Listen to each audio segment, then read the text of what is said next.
Hello, I'm Patrick Blakeney-Edwards, the owner of Blakeney Motorsport. We're a few weeks ahead of Revival at the moment, with 14 cars being prepared to race at that iconic event. And I wouldn't mind talking to you a little bit about what goes into preparing the cars for a meeting like this. This is a 1962 260 Cobra, which is entered for the Kinrara Trophy, the race on Friday night, which kicks off the Revival from a competitive point of view.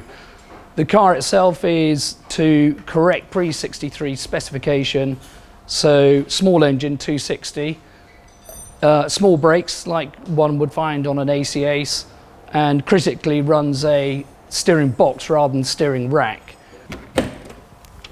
So in here you'll see the Ford V8 260 engine,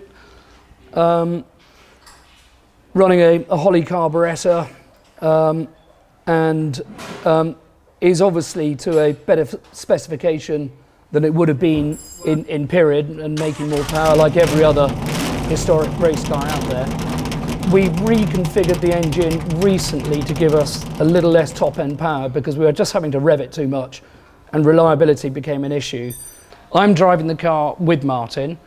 He will start the race, and then we have a driver change in the small pit lane at Goodwood, which is always quite entertaining, very, very frantic. There's not a lot of room there.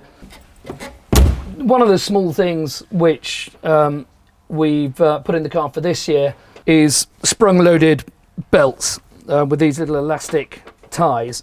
So when you come into the pits, skid to a halt, you release the turnbuckle on the belts, and automatically the belts spring out of the way.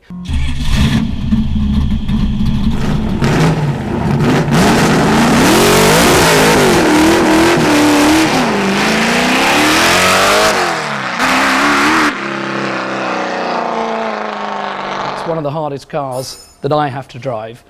It's handling because we have to run small tyres. The vagueness of the steering makes it incredibly challenging, but very exciting. It's obviously hugely powerful for what it is. We've been working on the way the car handles, but most of the stuff we've done since last year has all been suspension work and trying to create a quick car around the inherent problems that it has in order to remain within pre-63 rules for the Kinrara Trophy race.